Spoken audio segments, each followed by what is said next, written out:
میرا نام شعلہ قریشی ہے. میں بنسبت AIG gender crime and human rights اس پروونس میں سرو کر رہی ہوں. تیزاب گردی کے مختلف واقعات رونما ہوتے ہیں. اس حوالے سے سندھ پولیس نے کافی انیشیٹوز لیے ہیں. اگر میں آپ سے بات کروں کہ تیزاب کو روکنے کے لیے, ہم لوگ سے بچنے کے لیے کیا احتیاطی تدابیر کی جانی چاہیے, تو اس کے لیے جو ہے وہ سب سے پہلے ہمیں یہ جاننا ہوگا کہ زیادہ تر جو کیسز ہوتے ہیں ان کی وجہ کیا ہے, موٹیوز. ان کیسز کے اندر ابھی دیکھنے میں آتا ہے کہ یا تو کسی خاتون کے اوپر اس کے ہسبینڈ کی طرف سے ایسڈ تھروئنگ ہوتی ہے, یا اس کی کوئی سابقہ شوہر کی طرف سے ہوتی ہے, یا پھر اس طرح کے کیسز کے اندر کسی نے رشتہ مانگا ہے اور وہ انکار کر دیا, تو اس صورت کے اندر تیزاب پھینک دیا جاتا ہے. ایک کیس ہمارے پاس رپورٹ ہوا تھا, اس کے اندر ایک خاتون اپنے شوہر سے جو ہے وہ خرچہ مانگتی تھی گھر کے اندر ہاؤس ہولڈ چورس کے لیے, تو اس نے خرچہ دینے سے انکار کر دیا اور وہ نشے کا عادی تھا, تو وہ اس چیز سے تنگ آ گیا اور اس نے اپنی بیوی اور بچوں کے اوپر تینوں پہ تیزاب پھینک دیا. اس طرح کے متعدد واقعات ہوتے ہیں. لاسٹ ہی ابھی ایک انسیڈنٹ ہوا بلوچستان سے, ایک لڑکی جو ہے وہ کراچی میں آئی ہوئی تھی اپنی والدہ کے گھر پر, اور اس کے ہسبینڈ نے اس کے اوپر جو ہے وہ ڈیورس کا مطالبہ کر رہی تھی اس سے, کیونکہ ان کی آپس میں قبلش تھی, اور انہوں نے بھی اپنی بیوی اور بچی جو کہ بائک پر جا رہے تھے اس کے اوپر تیزاب پھینک دیا. تو اس طرح کے جو واقعات ہوتے ہیں اس میں نون پرسنز ہوتے ہیں, زیادہ تر جو انوالوڈ پرسنز ہیں وہ گھر والے ہی ہوتے ہیں یا قریبی رشتے دار ہوتے ہیں جن کے بارے میں آگاہی ہوتی ہے. اور اگر اس طرح کے کوئی بھی تھریٹس پہلے سے مل گئے ہوتے ہیں تو فوری طور پر پولیس کی مددگار ہیلپ لائن 15 پر ڈائل کیجیے. 1715 وردی ایجوکیشن کا جو نمبر ہے, آپ اس پر فوری طور پر اپنا مسئلہ رپورٹ کروائیں. ساتھ ہی اس طرح کے جو کیسز ہیں پورے سندھ کے اندر اگر ہم چیک کریں اس کی تعداد, تو یہ کیسز ہمارے پاس 19 کے قریب رپورٹ ہوئے ہیں. یہ ڈیٹا میں آپ سے شیئر کر رہی ہوں جنوری 2023 سے لے کر دسمبر ابھی ریسنٹ اگست 31 اگست 2024 تک, یعنی 20 منتھس کا جو ڈیٹا ہے اس میں ہمارے پاس 21 کیسز رپورٹ ہوئے ہیں. اگر ہم ایوریج بات کریں تو پر منتھ ایک کیس رپورٹ ہو رہا ہے. لیکن اگر میں آپ سے آج سے تقریباً 35-40 سال پرانی بات کروں تو جب یہ پورے پاکستان میں تیزاب گردی کے واقعات سب سے زیادہ لاہور میں رپورٹ کیے گئے. 1986 کا اگر ڈیٹا اٹھا کے دیکھیں تو 30 سے 31 cases per month per day کے حساب سے, یعنی سوچ لیجیے کہ آپ ایک دن میں ایک کیس رپورٹ ہو رہا تھا. گریجولی یہ کیسز میں بتدریج کمی آئی, اور ابھی اب ہم دیکھیں کہ ان واقعات میں بہت حد تک کمی واقع ہوئی ہے, جس کی وجہ فاسٹ اینڈ پرامپٹ رسپانس ہے پولیس کا ٹورڈ دیز سینسٹیو ایشوز اور کیسز.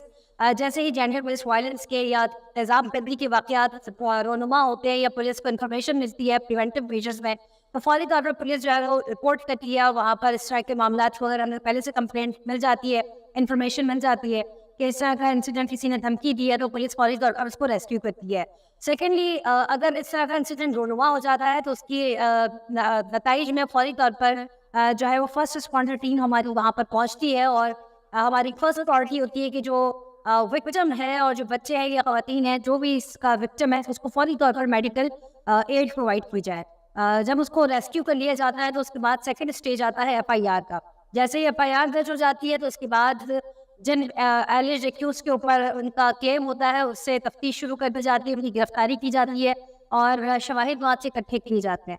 اور ان کیسز کے اندر پولیس کی جو تفتیش اور مقدمات کے چیلنجز ہیں وہ کرائم سین انویسٹیگیشن سے سٹارٹ ہوتی ہیں. اگر اس کی ایویڈنسز پراپر سیکیور ہو جائیں اور وہاں سے ریلیونٹ چیزیں ہمیں مل جاتی ہیں تو اس کو سندھ پولیس کے اندر فورینسک لیب ہے, فورینسک سائنس لیب, اس کو فوری طور پر ہم بھیج دیتے ہیں. اس کی کیمیکل ایگزامینیشن, اس کی فورینسک سائنس, تمام انویسٹیگیشن اس کی کمپلیٹ ہوتی ہیں. اس کے گراؤنڈ پر مقدمے کے اندر ایویڈنسز کلیکٹ ہو جاتی ہیں. اس کے ساتھ ساتھ جو وٹنسز ہوتے ہیں کرائم سین کے, جنہوں نے یہ واقعات ہوتے ہوئے دیکھے ہوتے ہیں, آئی وٹنسز, ان کو بھی جو ہے وہ بیان ان کے ریکارڈ کیے جاتے ہیں اور پولیس کی 173 رپورٹ کا حصہ ہوتے ہیں. اس کے بعد محکمہ پولیس میں تیزاب کے معاملات کو سنبھالنے کے لیے خصوصی طور پر ٹیمیں تشکیل دی گئی ہیں, جس پر WCPC کا قیام ہے, women and child action cells. ان تمام سینٹرز جو کہ پورے سندھ میں 40 کے قریب ہم نے بنائے ہیں, ان کا مقصد ہے کہ فوری طور پر جو جینڈر بیسڈ وائلنس کے کیسز ہیں اس میں ان کو ریلیف دیا جا سکے وکٹمس کو. اس میں خواتین اور بچوں کی تعداد کثیر ہوتی ہے.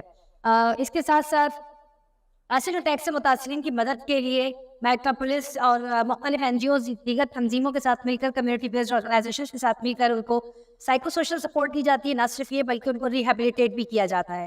چونکہ ایسڈ کے جو برنز وکٹمز ہیں, ایسڈ برننگ سے, ایسڈ فرینگ سے جو وکٹم آتے ہیں ہمارے پاس, ان کی ایک تو اپیرنٹ سچویشن, فزیکل کنڈیشن اس طرح کی نہیں ہوتی کہ انہیں سوسائٹی میں فوری طور پر ایکسپوز کرے, اور وہ بڑا انڈر کانفیڈنٹ بھی فیل کرتے ہیں.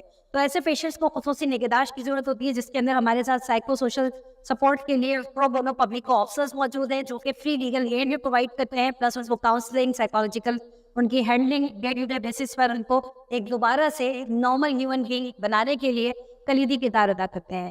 تو سندھ پولیس کے اندر اب اسی حوالے سے جو ہے وہ اسپیشلائزڈ ٹیمز بھی تشکیل کی گئی ہیں.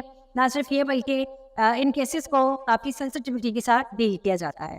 Asset control and acid crime prevention act کے تحت اس زمن میں جو بھی جرائم سزا کیے جاتے ہیں اس کی کڑی سے کڑی سزائیں رکھی گئی ہے. لاسٹ ایئر بھی کنوکشنز ہوئی کافی ساری, اور اس کرائم کے اندر جو سزا ہے وہ لائف امپریزنمنٹ ہے اور 500,000 کا جرمانہ ہے. سیکنڈلی پولیس کے پاس جو رپورٹنگ میکینزمز ہیں اس میں WCPC women and child protection cell ہے جس میں ہم ڈیجیٹل اپلیکیشن اپنی سبمٹ کر سکتے ہیں. اس کے علاوہ 1715 جو کہ وردی IGP سندھ کا خصوصی انیشیٹو ہے, اس کے اوپر آپ اپنی کمپلینٹ رجسٹر کر سکتے ہیں. اینڈ فوری ہیلپ کے لیے مددگار 15 پر رابطہ کیجیے. یہ تمام پلیٹ فارمز ہمارے پاس موجود ہیں. WCPC خصوصی طور پر بچوں اور عورتوں کے لیے بنائی گئی ہے کہ جہاں پہ بھی جینڈر بیسڈ وائلنس ہوتی ہے فوری طور پر آپ WCPC کے اوپر رجسٹر کریں. WCPC ہمارے دو طرح سے آپریٹ کر رہے ہیں. ایک ہے پورے سندھ کے اندر ہر ضلع کے اندر بنا ہوا ہے women and child protection cell. اس کے ساتھ ساتھ ڈیجیٹل اپلیکیشن کمپیوٹرائز بھی موجود ہے. اگر آپ تھانے پر یا WCPC تشریف نہیں لا سکتے تو آپ فوری طور پر موبائل اپلیکیشن اپنے موبائل میں ڈاؤن لوڈ کر کے اس پر بھی اپنی کمپلین رپورٹ کر سکیں. نہ صرف یہ کہ کمپلیننٹ خود رپورٹ کرے بلکہ اس کے بہاف پہ کوئی بھی بندہ کوئی بھی شخص اس کے بہاف کو رپورٹ کر سکتا ہے. Thank you.